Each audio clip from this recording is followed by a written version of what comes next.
সাদ আর জুবাইর, তাই না? দুইটা গ্রুপ হয়ে ঝগড়া হচ্ছে। আর ঝগড়ার ফলাফল কি?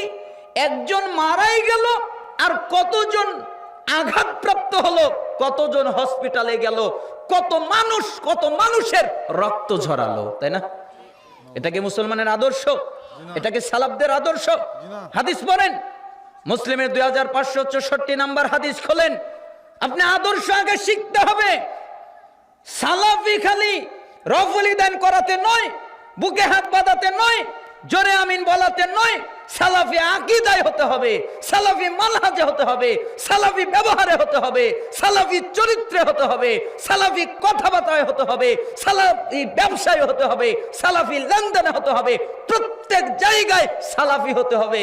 খালি শুধু বিদাতীদের বিরুদ্ধে রদ করার নাম সালাফি নয়।